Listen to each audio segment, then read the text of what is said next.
8:30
पौने 9 तक का जो समय है, इसी समय सोमवार को सायंकाल 6 बजे आप सब जैसे आते हैं ऐसे आएंगे। आपको मंगल तिलक होगा, उसके बाद कंकण बंधन होगा, स्वस्ति वाचन होगा और शिव का नाम करते हुए गणपति का पूजन। विशेष रूप से इसमें विष्णु पूजा का विधान बताया गया है। ये हरि हरेश्वराय नमः, हरि और हर ये दोनों मिलते हैं तब इसका प्रारंभ किया जाता है। हर तो शिव हो गए और हरि विष्णु हो गए, तो हरि विष्णु का पूजन सत्यनारायण जैसा पूजन होगा, यजन होगा।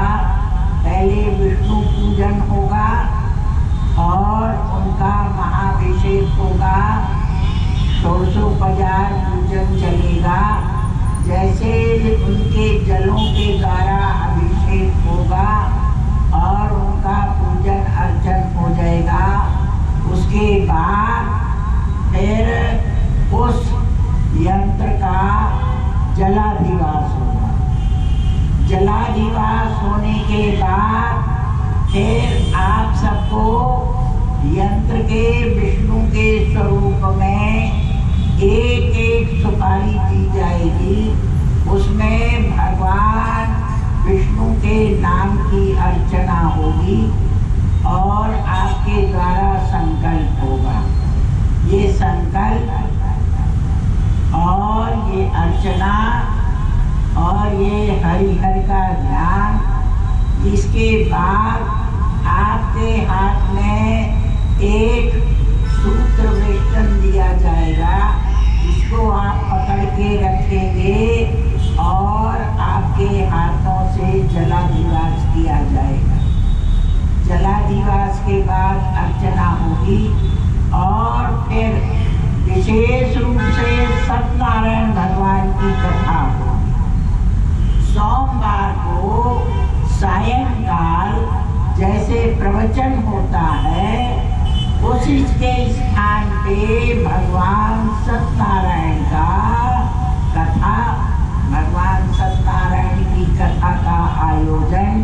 भगवान सत्यनारायण की कथा में विष्णु की आराधना, उपासना, पूजन, यजन, अर्चन, इन दो के मध्य में ये रक्षा कवच का, इन सूत्रों का बराबर जलाधिवास किया जाएगा। उसके बाद बाकी के अधिवास फिर सब मंदिर में चलेंगे। तो आपको सोमवार के दिन ये ध्यान रखना है कि यहाँ पे उपस्थित होना है 6 बजे और 6 बजे से 7 बजे तक संकल्प, पूजन, यजन, जलाधिवास, अर्चना और उसके बाद सत्यनारायण की कथा। आप परसों सोमवार को इस हिसाब से पवित्र होके आना कि आपको संकल्प करना है। और जो पूजन में बैठने वाले हैं विशेष रूप से वो अपने परिवार को लेके आएंगे और सबके साथ मिलकर के जलाधिवास का, धान्याधिवास का, घृताधिवास का, पुष्पाधिवास का, शय्याधिवास का संकल्प लेंगे। संकल्प एक ही बार होगा पर विधि 5 दिन तक चलेगी। सोमवार को सायंकाल 6 बजे से 8:30 बजे तक का ये कार्यक्रम है। कल रविवार आपको 5 बजे उपस्थित होना है।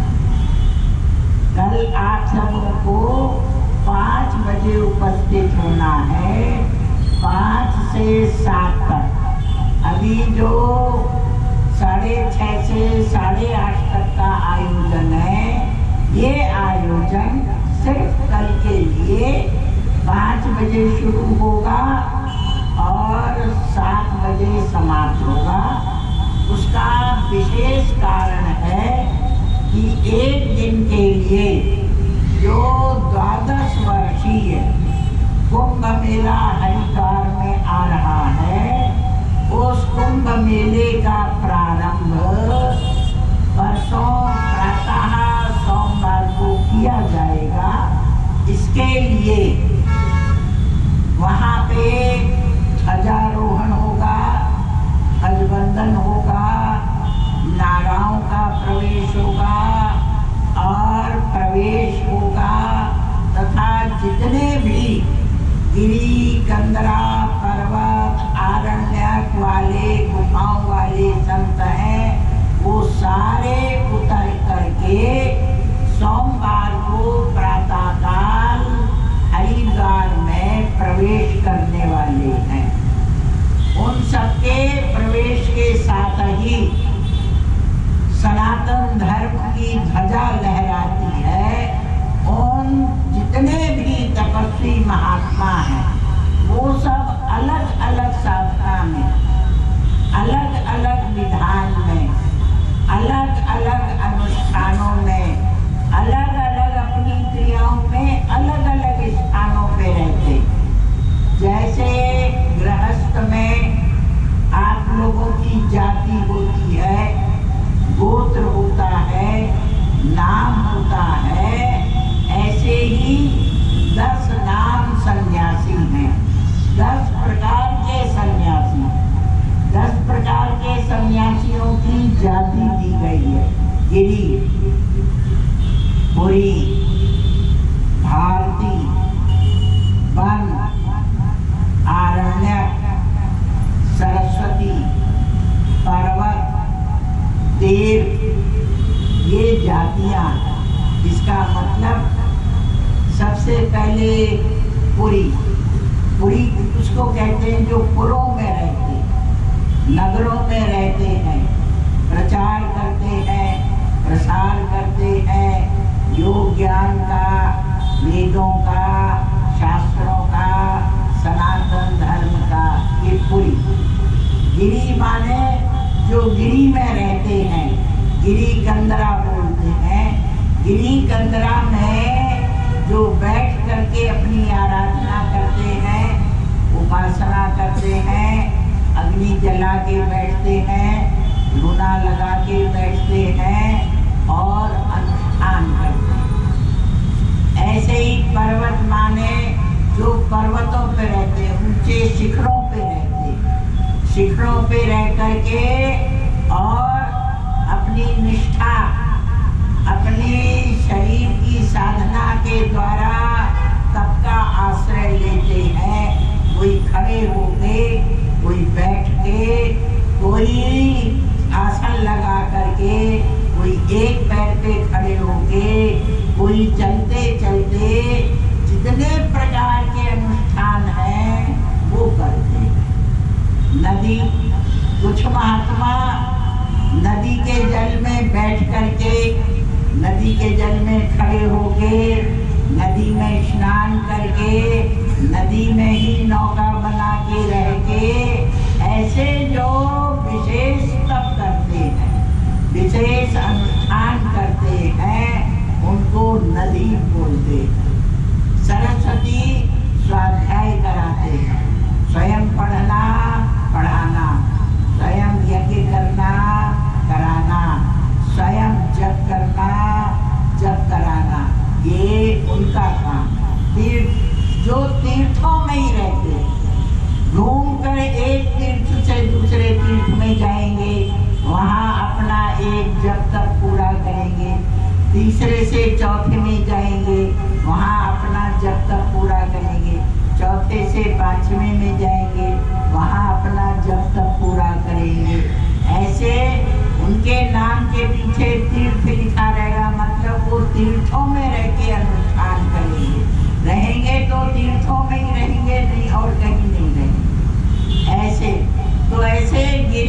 पुरी वन, जो वनों में रहते हैं, जंगलों में रहते हैं, वृक्ष के नीचे रहते हैं, कुछ गुफाओं में रहते हैं, दंदराओं में रहते हैं, ऐसे 10 प्रकार के नागा सन्यासी, साधु सन्यासी, अभ्यागत सन्यासी, भ्रमण करने वाले, बैठने वाले, वो सब अलग अलग स्थानों पे रहते हैं। पर जब कुंभ मेला आता है तो कुंभ मेला आने पर ये सारे के सारे अपने स्थान को छोड़ करके वो महापर्व, वो पुण्य काल को ग्रहण करने के लिए, उसको सफल बनाने के लिए गिरी वाले गिरी से आएंगे, कंदरा वाले वहाँ से आएंगे, वन वाले आएंगे, आरण्यक वाले आएंगे, नदी वाले आएंगे, तीर्थ वाले आएंगे, सब आकर के कुंभ में एकत्रित होते हैं। सब उसकी सीमाओं से अलग अलग रहते हैं। फिर एक दिन शुभ मुहूर्त निकालते हैं, उस दिन पहले ध्वजा चढ़ाते हैं, तब सब लोग एक साथ मिलके उस तीर्थ में, उस धाम में, उस कुंभ मेले के स्थान में प्रवेश करते हैं। तो ऐसे 10 काम नागा सन्यासी, अभ्यागत सन्यासी, साधु सन्यासी, वैष्णव, बैरागी, सब लोग एकत्रित होकर के सीधे प्रवेश करेंगे। वो प्रवेश सोमवार को प्रातः काल होगा। उसके लिए हमको एक दिन के लिए हरिद्वार में जाना है। वहाँ ध्वज बंधन करके शाम को वापिस आएंगे, प्रातः जाएंगे और शाम को वापिस आएंगे।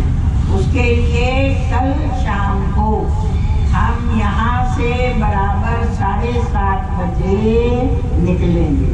यहाँ से 7:30 बजे सीधे अहमदाबाद से फ्लाइट लेके हरिद्वार जाएंगे और प्रातः काल कार्यक्रम करके और शाम तक वापस आएंगे।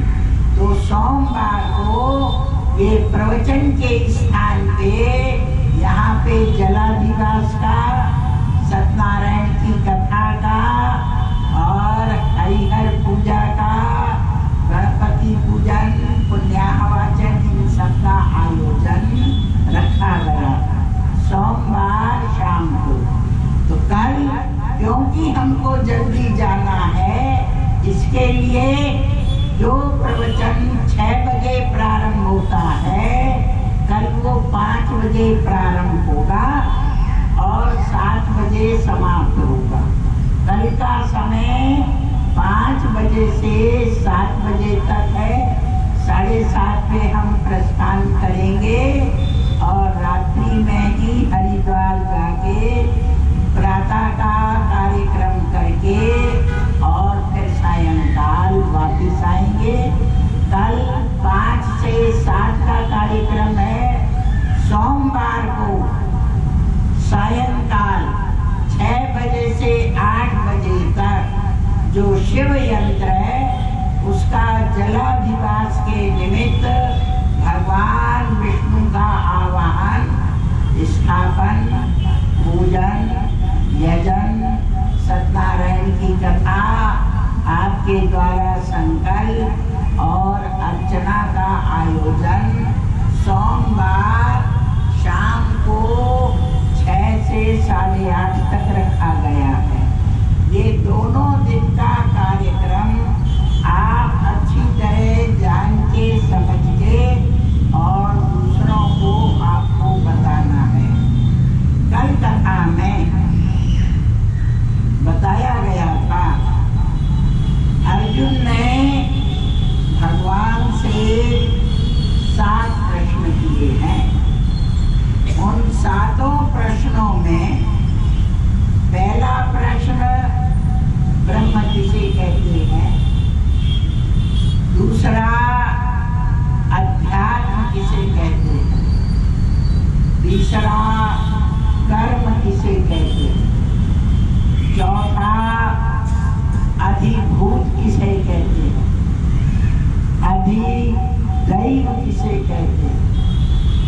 दधि यज्ञ का क्या मतलब है? और सातवां अंतिम प्रश्न, मृत्यु काल में जब मनुष्य सब प्रकार से असमर्थ है और कष्ट और संकट में घिरा हुआ है, ऐसी स्थिति में परमात्मा का स्मरण, उसका नाम कैसे याद कर सकता है, कैसे मनन चिंतन कर सकता है, कैसे आपका ध्यान कर सकता है? इसमें जो पहला प्रश्न है, किम तत् ब्रह्म, ब्रह्म किसको कहते हैं? इस ब्रह्म की व्याख्या, ये विषय भगवान ने वेद के जिस शाखा से लिया है, वहाँ पे इसका प्रसंग है कि बहुत ब्रह्मवेता ज्ञानी लोग, जिसके अंदर बड़े बड़े ज्ञाता, बड़े बड़े श्रोत्रिय, बड़े बड़े ज्ञानी आपस में नदी के किनारे एकत्रित होते हैं और ब्रह्म की चर्चा करते हुए यही प्रश्न करते हैं, किम कारणम ब्रह्म कुतात्मजा। ये वो जो ब्रह्म है, उसके द्वारा ये जगत कैसे पैदा हुआ? जगत बाद में आया है, ब्रह्म पहले है, तो ब्रह्म का स्वरूप क्या है, ब्रह्म चीज क्या है, उसके लक्षण, उसके गुण, उसके धर्म, उसका स्वभाव, ये सब कैसे हम जाने? तो बताया गया था कि वो जो ब्रह्म है वो सर्वव्यापक है, एको देवा सर्वभूतेषु मूढ़ः, सर्वव्यापी, सर्वभूतांतरात्मा, कर्माध्यक्षः, सर्वभूताधिवासः, साक्षी चेता केवलो निर्गुणः। वो ब्रह्म सर्वव्यापक, ब्रह्मांड के अंदर भी है, ब्रह्मांड के बाहर।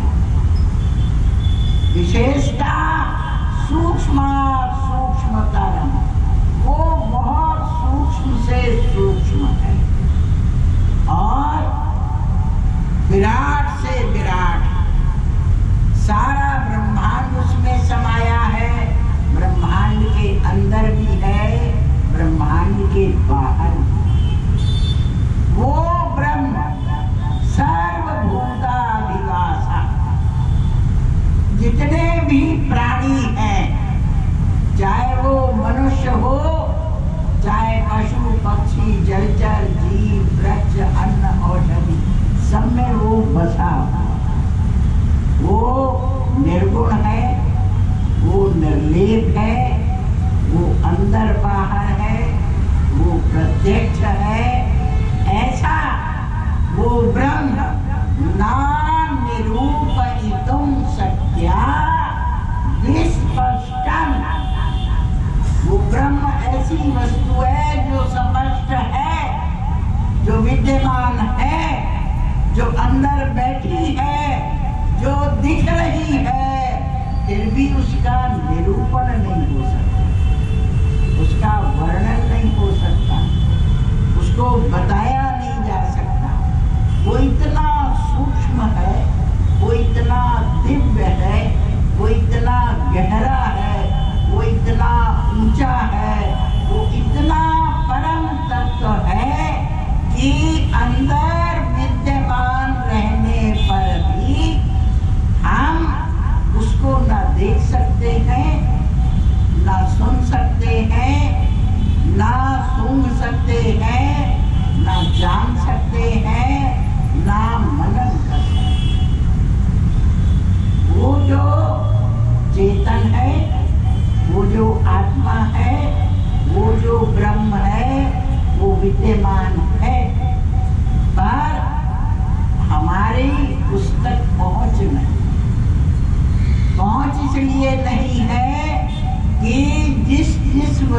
की पहुंच है वो सारी पंचभौतिक। इंद्रिया पंचभौतिक है, मन पंचभौतिक है, बुद्धि पंचभौतिक है, चिंतन पंचभौतिक है, और वो तत्व इन पंच महाभूतों से ऊपर।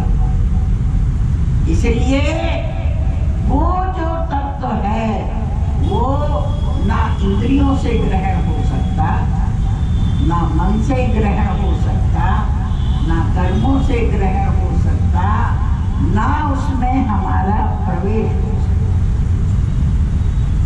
हम उसको जानने में, उसको पाने में सर्वथा असमर्थ। इस पे प्रश्न किया गया कि जब हमारी वहां तक पहुंच नहीं है तो शास्त्रों में क्यों बार बार प्रेरित किया जाता है कि तुम ब्रह्म का चिंतन करो, तुम उसका साक्षात्कार करो, तुम उसको पाओ, तुम उसकी ओर बढ़ो, तुम उसका अनुभव करो। जब हम उसको ग्रहण ही नहीं कर सकते हैं, प्राप्त ही नहीं कर सकते हैं, तो ये निर्देश क्यों दिया गया? इसके उत्तर में बताया जाता है कि जितनी भी ग्रहण करने वाली वस्तुएं हैं, जितनी भी प्राप्त करने वाली वस्तुएं हैं, जितनी भी पकड़ने वाली वस्तुएं हैं, वो अपने से भिन्न है, अपने से अलग है, अपने से बाहर है। इसीलिए हम बाहर से खींच के अंदर लाते, चाहे वो शब्द स्पर्श रूप रसगंध हो, चाहे वो कर्मों का फल का चिंतन हो, चाहे विषय चिंतन हो, चाहे संसार की वार्ता हो, चाहे परिवार की वार्ता हो, जो बाहर है वो अंदर आती, वो चेतन, वो ब्रह्म बाहर नहीं। अगर बाहर होता तो आप उसको खींच के अंदर लाते, जब वो बाहर है ही नहीं। जो बाहर होगा उसको आप अंदर लेके आओगे, पर जो बाहर है ही नहीं उसको कैसे लेके आओगे? वो तो अंदर ही विराजमान है, वो अंदर ही बैठा हुआ है, वो अंदर ही उपस्थिति है और हर क्षण उपस्थिति। इस पे प्रश्न किया गया, जब वो उपस्थित है तो उसका अनुभव क्यों नहीं? जब है तो वो दिखना चाहिए, उसका अनुभव होना चाहिए, उसका एहसास होना चाहिए, कभी उसकी झलक मिलनी चाहिए, कभी उसका दर्शन होना चाहिए। है तो उसकी उपस्थिति तो हो, हमको पता तो चले कि हम वहां तक पहुंच रहे हैं। तो उत्तर दिया जाता है, उसका कारण आपका अपना अपराध, आपका अपना दोष, आपका अपना मनोरंजन, आपका अपना मन बहलाने का तरीका, इसने इस सारे कार्यक्रम को रोक दिया। उसका अनुभव क्यों नहीं होता? वो क्यों नहीं दिखता? उसका एहसास क्यों नहीं होता कि हमने कभी ये विचार ही नहीं किया, हमने प्रयत्न ही नहीं किया कि हम उसका अनुभव करें। हम जिस चीज का अनुभव करना चाहते हैं उसका अनुभव करते रहते, हम जिसका एहसास करना चाहते हैं उसका एहसास करते रहते, हम आनंद लेना चाहते हैं उसका आनंद लेते रहते हैं, और उसको बहुत दूर, बहुत पीछे, बहुत हटके छोड़ दिया।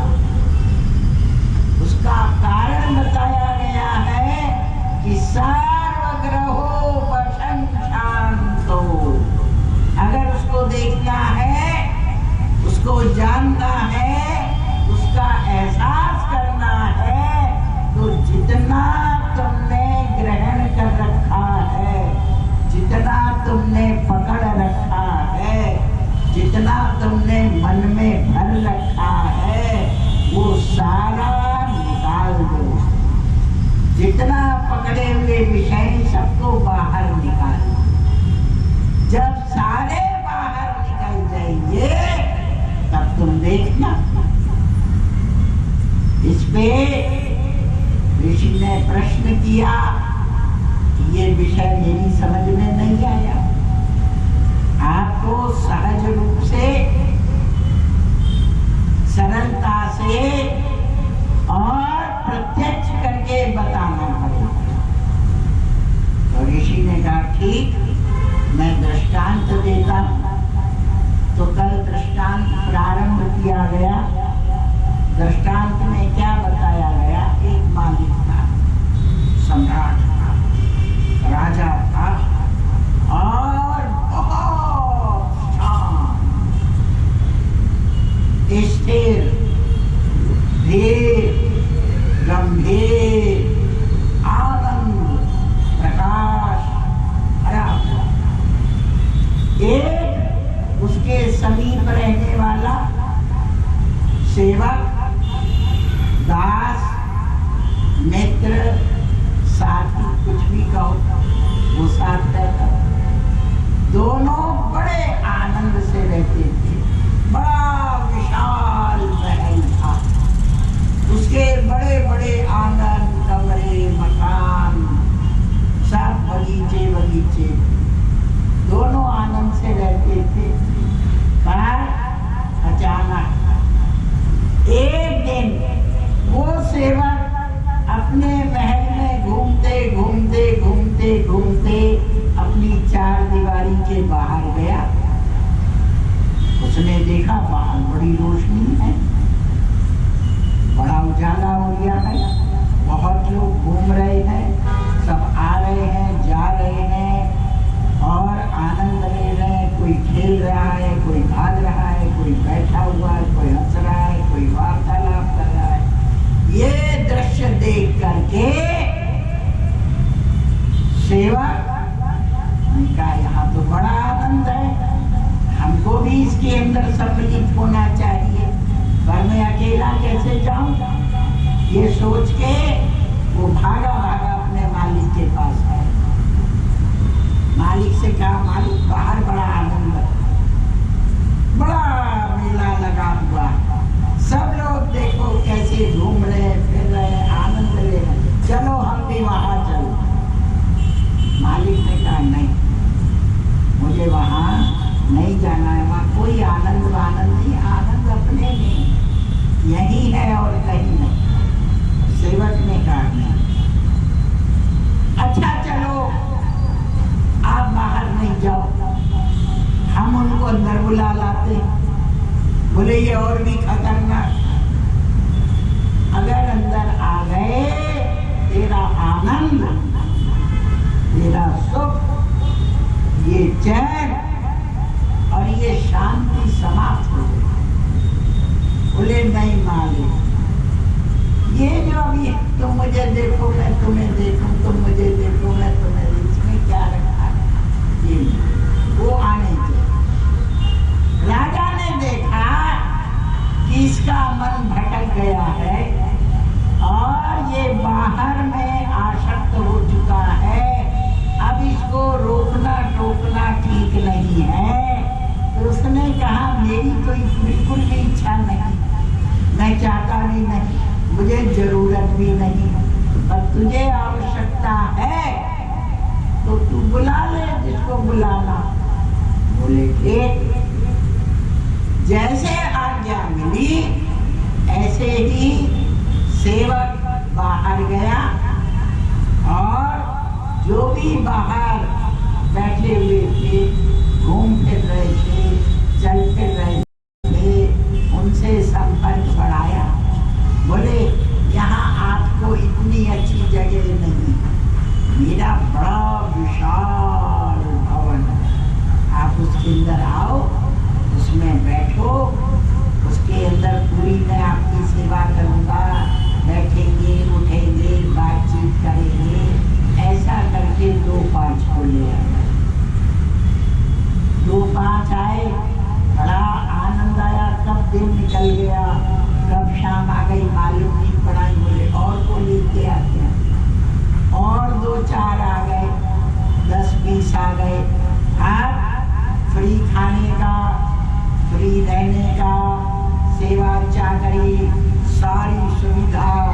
देख करके उन्होंने अपने मेहमानों को बुलाना शुरू किया। वो आए, उन्होंने अपने मेहमानों को बुलाना शुरू किया। धीरे धीरे सारे कमरे भर गए। कमरे भरने के बाद बरामदे भी भर गए, बरामदे के बाद आंगन भी भर गए और आंगन के बाद बगीचे भी भर गए। अब आने वाले जिन जिनको पकड़ के वो लाया, वो 1 से 2, 2 से 4, 4 से 10, 10 से 100, 100 से 1000, चारों ओर मेला ही मेला लग गया। अब जैसा मेला लगा, ऐसे ही एक बोलता है, सेवक इधर आ, मेरा पानी गर्म नहीं हुआ।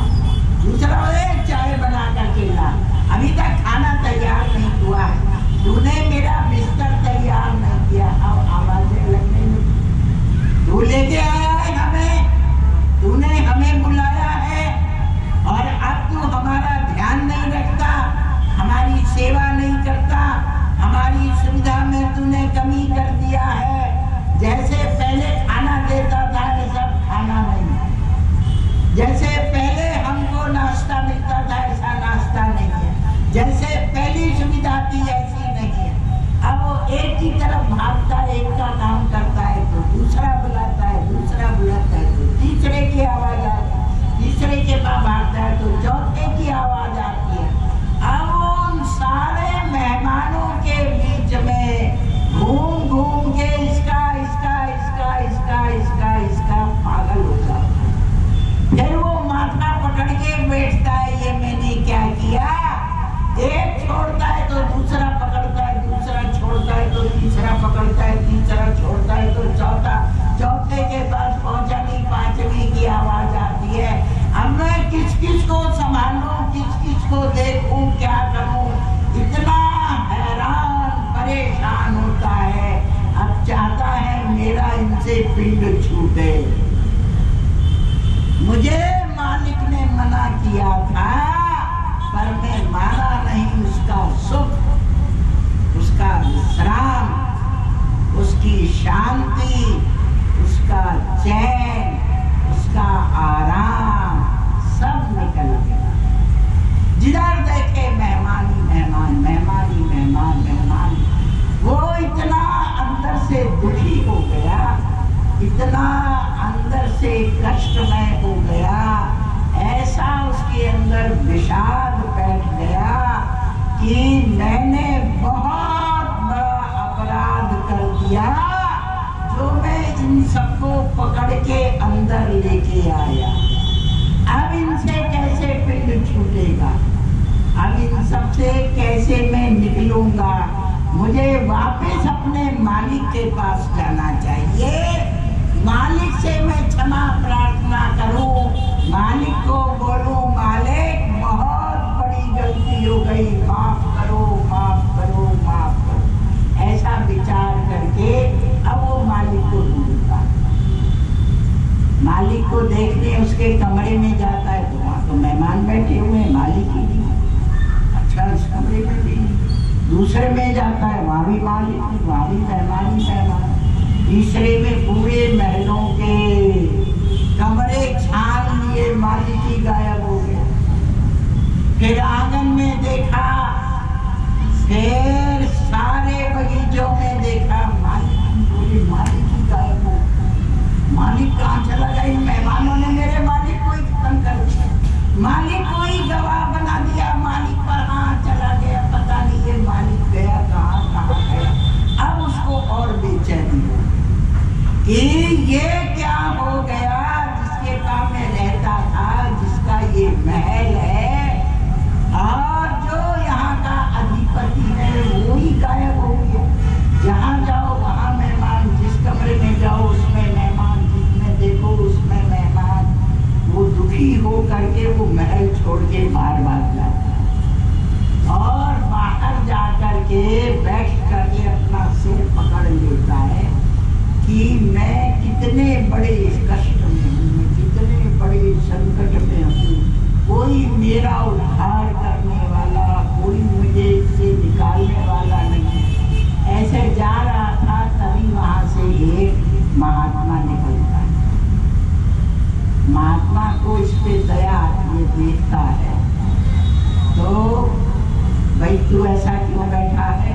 क्यों रो रहा है, क्या कष्ट है, क्या तकलीफ है। तो ये बोलता है मेरा मालिक था, इतना प्रतापी राजा था, ऐसा शान था, हम आनंद से जिंदगी निकाल रहे थे, पर ऐसा मेरा मन बहका, मैंने एक मेहमान बुलाया, 1 से 2, 2 से 10, 20, 100 पूरा मेहमान ही मेहमान बोले तो उनको निकाल गए। अरे बुलाने वाला तू है, जब तू बुला सकता है तो तू निकाल सकता है। बोले अब मेरे कहने से वो जाते ही नहीं है, निकलते ही नहीं है। बोले निकलते नहीं है तो 2 रास्ते हैं तेरे पास। एक रास्ता कोई वकील कर, कोर्ट के अंदर केस कर।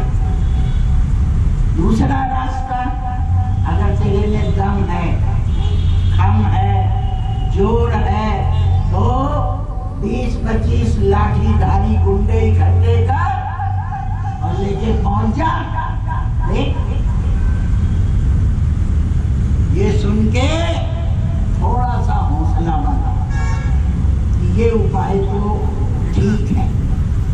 तो बोले दोनों में से कौन ठीक है? बोले तेरे ऊपर, चाहे तो वकील कर ले और चाहे लाठी वाले लेके पहुंच जा, दोनों में से कोई ना कोई काम हो जाए। बोलता है ठीक है। महात्मा रास्ता दिखा के चले गए।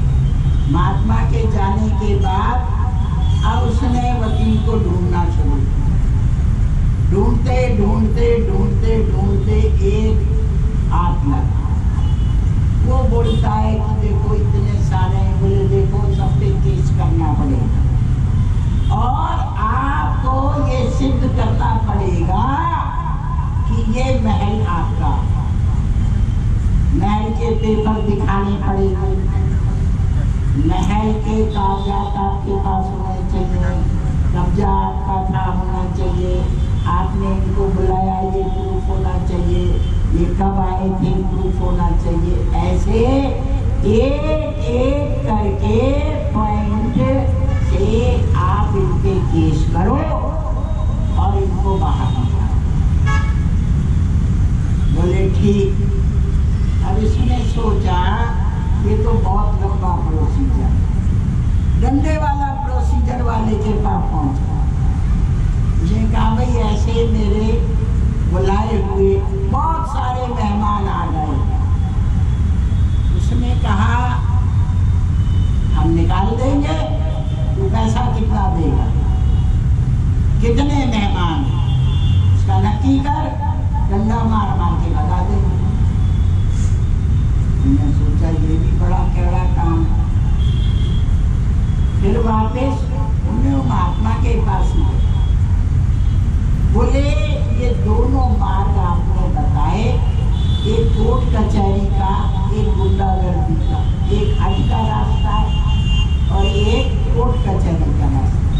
इसके सिवा भी कोई रास्ता है? महात्मा ने कहा हाँ इसके सिवा भी रास्ता है। बोले इसके सिवा क्या रास्ता है? बोले तू खुद ही गुंडा बन जा। अच्छा, उसमें ना तुझे पैसा खर्च करना पड़ेगा, ना किसी की सलाह लेनी पड़ेगी, ना कोर्ट जाना पड़ेगा, ना कचहरी जाना पड़ेगा, पर तेरे में बल होना चाहिए और तेरे में हाथ में डंडा होना चाहिए और तेरे में हौसला होना चाहिए और सबसे बड़ी बात तेरे में ये निश्चय होना चाहिए कि मुझे इन सबको निकाल के देखना। सबसे बड़ी चीज निश्चय। तो निश्चय करेगा कि इन सबको मैं निकालूंगा और डंडा तेरे हाथ में होगा और चलाने की ताकत होगी और हौसला होगा, तो ये सारे बाहर हो जाएंगे। ये सुन के उसको दम आ गया, बस ये एक रास्ता है। फिर भी अंदर से डरता डरता डरता बोलता है कोई इसमें भी कोई सहज उपाय है? महात्मा ने कहा इसमें भी सहज उपाय। बोले वो सहज आप और बताओ। बोले सबकी लाइट बंद कर दे, लैट्रिन बंद कर, खाना बंद कर, देना बंद कर, अपने आप भाग जाएंगे। बोले ये सबसे साधु भाई। सीधा आया, जैसे महल में घुसा ऐसे ही आवाजें आने लगी, अरे कहाँ चला गया था, अभी तक खाना नहीं, ये नहीं वो नहीं, बिना पूछे चला गया, और वो नहीं है। बोले चुप रहे, तेरे बाप का महल नहीं है, क्या समझ रखा है। बोले तू लाया था हमें, बोले लाया था, खिलाया पिलाया, बहुत हो गया, भागो यार। बोले क्या बोलता है, भागो, हमको बोलता है भागो, बुला के लाया और बोलता है भागो, हम भागेंगे। बोले भागना पड़ेगा, एक भी सुविधा मिलेगी नहीं, जितना खाया पिया है सब हजम, एक एक करके जाओ, यहाँ कुछ नहीं है। लाइट कनेक्शन काट दिया, अंधेरा, खाना पीना बंद, सारे जितने थे देखा, अब यहाँ ना कोई सुख है, ना कोई मनोरंजन है, ना कोई पूछने वाला है, बात करने जाओ अपमान होता है। ये देखते एक एक करके मेहमान निकलने शुरू हो गए। जैसे जैसे उनका तिरस्कार हुआ, जैसे जैसे उनको हटाना शुरू किया, एक को देख के दूसरा, दूसरे को देख के तीसरा, तीसरे को देख के चौथा, धीरे धीरे सारे मेहमान चले गए। सारे मेहमान जाने के बाद फिर वो आराम से बैठा, चलो शांति हुई, सब निकले तो सही, अब मैं पहले इसकी सफाई कर, ऐसा सोच करके वो सेवक पूरे महल की झाड़ू पोछा सफाई करके, इतना कचरा, इतना गंद, इतनी धूल मिट्टी सब एक चादर में भर लिया। फिर उसका पोटला बनाता, पोटला बना के कंधे पे डाल करके कि बगीचे में दूर कोने में जहाँ कचरा पड़ता है वहां जाके डाल के आता। ऐसा सोच करके पूरा कचरे का पोटला बना के कंधे पे रख के चलता चलता चलता चलता, जहाँ कचरे का ढेर पड़ा है वहाँ वो अपना पोटला खोलता है, और खोल के जैसे डालने लगता है, ऐसे ही क्या देखता है कि वहाँ मालिक बैठा हुआ है। देख करके उसकी आंखें फट जाती, अरे मालिक तू कचरे के ढेर पे बैठा है। बोले सेवक सब तेरी कृपा है, तूने सिंहासन से उठा के और कचरे के ढेर पे बैठा दिया, ये तेरे मेहमानों की करामात। ये सुनते ही कचरे का पोटला छोड़ अपना मस्तक मालिक के चरणों में रखता है। बोले मालिक तुमने सही कहा, ये कोई भी आनंद, सुख, शांति कोई देने वाला, मैंने बड़ा कष्ट सहा, बड़ा ही कष्ट सहा, बहुत बेचैन रहा, बड़ा दुखी रहा, सब जगह घूमा, कहीं सुख नहीं, शांति नहीं, विश्राम नहीं, आराम नहीं। मालिक बस मैं और आप दो को छोड़ के तीसरा नहीं चले। जब सारे मेहमान निकल जाते हैं और सफाई हो जाती है, तब उसको मालिक का दर्शन होता है। महर्षि कहते हैं, हे ऋषियों, यही स्थिति, ठीक यही स्थिति जीव और ब्रह्म, ये जो देहो देवालय होता, ये जो शरीर है, ये शरीर उस परम ब्रह्म परमात्मा का दिया हुआ बड़ा सुंदर महल। ये शरीर नहीं है, ये शरीर नहीं, ये महल है। इस शरीर रूपी महल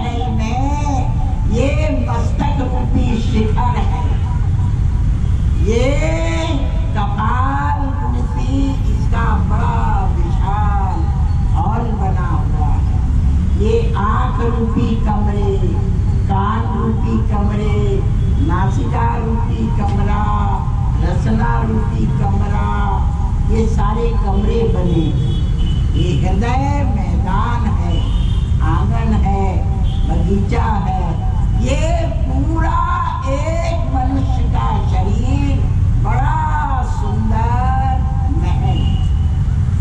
इस महल के अंदर बस दो ही जने निवास करते, एक जीव और एक आत्मा, एक शुद्धात्मा और एक जीवात्मा, दो का निवास। शुद्धात्मा राजा के समान, मालिक के समान, चेतन ब्रह्म परमात्मा, शुद्धात्मा आत्मा साक्षी, ये मालिक। जो जीव है, जीवात्मा, वो उसका सेवक, उसका अनुचर, उसका दास, उसका साथी, मित्र, सहयोगी, ये जीवात्मा और परमात्मा, बस ये दो की जोड़ी आराम से वो मनन चिंतन ध्यान उसका करता था। आनंद विभोर दोनों रहते रहते एक दिन क्या हुआ, ये जो जीवात्मा, इस जीवात्मा ने प्रकृति से पैदा होने वाले सारे विषय देखे, भोग देखे, कर्म देखे, फल देखे। अब ये जीव का मन चंचल हो, चंचल होने से जीव ने कहा, ये चिंतन तो मैं रोज ही करता हूँ, और ये सामने कैसा रूप है, उस रूप के ऊपर आकर्षित होके रूप को लेके आंखों में बैठा लिया, शब्द को लेके कान में बैठा लिया, गंध को लेके नासिका में बैठा लिया, रस को लेके रसना में बैठा लिया, स्पर्श को लेके त्वचा में बैठा लिया, सारे कमरे भर। अब जो रह गए आंगन, फिर इनसे संबंधित एक कटु शब्द भी है, कोमल शब्द भी है, स्वरूप भी है, कुरूप भी है, स्वाद भी है, अस्वाद भी है। एक अनुकूल आया, एक प्रतिकूल आया। जो अनुकूल आया उससे प्रेम पैदा हो गया, प्रेम अंदर आ गया, फिर आसक्ति अंदर आ गई, फिर राग अंदर आ गया, फिर मोह अंदर आ गया, फिर भय अंदर आ गया, फिर ईर्ष्या अंदर आ गई, फिर द्वेष अंदर आ गया, फिर काम अंदर आ गया, फिर क्रोध अंदर आ गया, फिर लोभ आ गया, फिर मोह आ गया। एक एक करके ये सारे मेहमान अंदर आने शुरू हुए। पहले विषय आ गए, फिर भोग आ गए, फिर विकार आ गए, फिर ईर्ष्या द्वेष जलन आ गए। अब अंदर प्रवेश करते ही इन सबों ने जीव को नचाना शुरू किया। जब ये जीव को नचाना शुरू किया, अब जीव फड़फड़ाता। ये जो चाहता है वो काम होता ही नहीं, जो सोचता है वो होता ही नहीं। अब एक से पिंड छुड़ाता है तो दूसरा पकड़ता है। शब्द स्पर्श रूप रस गंध इनसे बचा तो कर्मों ने पकड़ा, कर्मों से बचा तो परिवार ने पकड़ा, परिवार से बचा तो संसार ने पकड़ा, उससे बचा तो व्यापार ने पकड़ा। अंदर ही अंदर इसके इतने विकार, काम, संकल्पो, विचिकित्सा, श्रद्धा, अश्रद्धा, धृति, अधृति, रीर, धीर, धीर, एते तत्सर्वं मन एव एव। काम क्रोध आदि ये सारे विकार अंदर भर गए। ये सारे मेहमान और अपने बुलाए हुए मेहमान। जैसे सेवक ने बाहर से मेहमान अंदर लाके बसाए, ऐसे ही इस जीव ने मन के माध्यम से सारे भोगों का चिंतन अंदर भरा।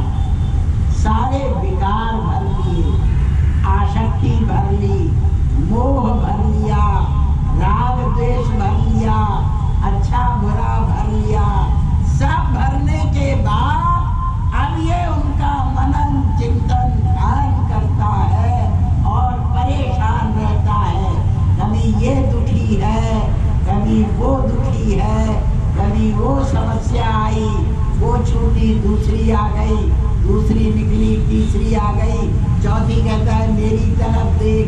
अब ये जीव अंदर से व्याकुल हो जाता है, घबरा जाता है और सोचता है कि अब मैं इस जंजाल से कैसे बच सकता हूं। अब इसको जब चारों ओर से सब घेरते हैं तो इसका सुख चला जाता, शांति चली जाती। और अब ये उनसे बचने के लिए कि इससे बचूं, इससे बचूं, इससे बचूं, इससे बचूं, तब ये परमात्मा की ओर भागता है। फिर अपने मालिक को याद करता है कि मालिक तू कहाँ है।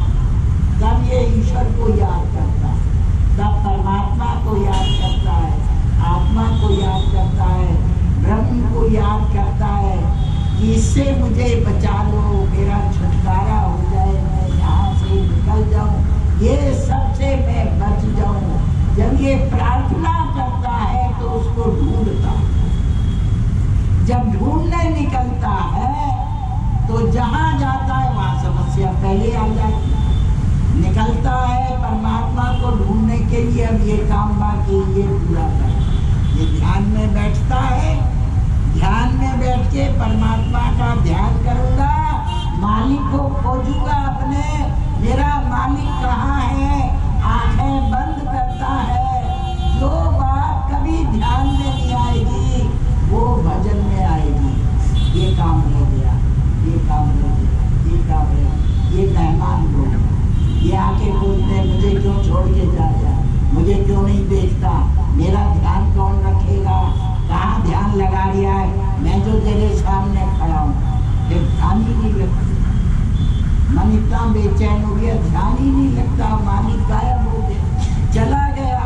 कहाँ गया ये उसको ढूंढता है, मंदिर में ढूंढता है, अंदर ढूंढता है, बाहर ढूंढता है, ये मंदिर से मिले, ये मंदिर से मिले, ये बैठक से मिले, ये ध्यान से मिले, बंद आंखों में मिले, खुली आंख, पूरा ही चेक करता, पर उसको वो दिखाई नहीं।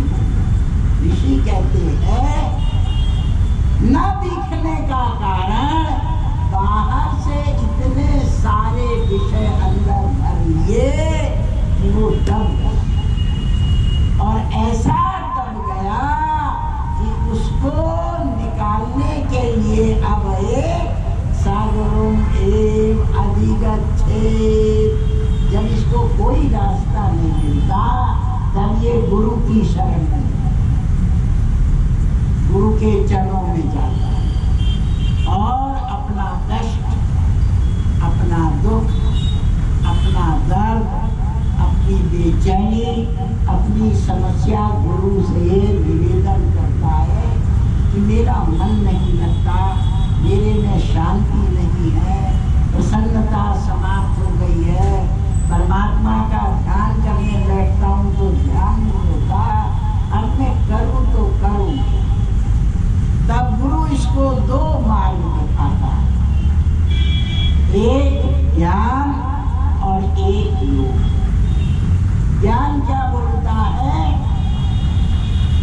कि मैं शरीर नहीं हूँ। शरीर क्यों नहीं हूँ? क्योंकि ये जन्मने मरने वाला है और आत्मा जन्म मरण से रहे। मैं प्राण नहीं हूँ, प्राण जड़ है, आत्मा चेतन है। मन नहीं है, मन ऐसा है विकारों से भरा हुआ है और आत्मा अविकारी है। तो दोनों के गुणों को, दोनों के धर्मों का गुरु विवेचन करता कि मैं शरीर नहीं, मन नहीं, बुद्धि नहीं, ये नहीं, ये नहीं, मैं ये ज्ञान मान कि तुम पंच कोशों का बांधन करो, शरीर का, सूक्ष्म शरीर, कारण शरीर, अन्नमय कोश, प्राणमय कोश, मनोमय कोश, ये कोई नहीं। और फिर जो इन सबको बताने वाला है वो तुम्हारा, ये ज्ञान मान। ये अगर कठिन लगे लाठी ले लो। हट हट क्या बोलता है? शरीर क्या है, मन क्या है, बुद्धि क्या है नहीं जानता।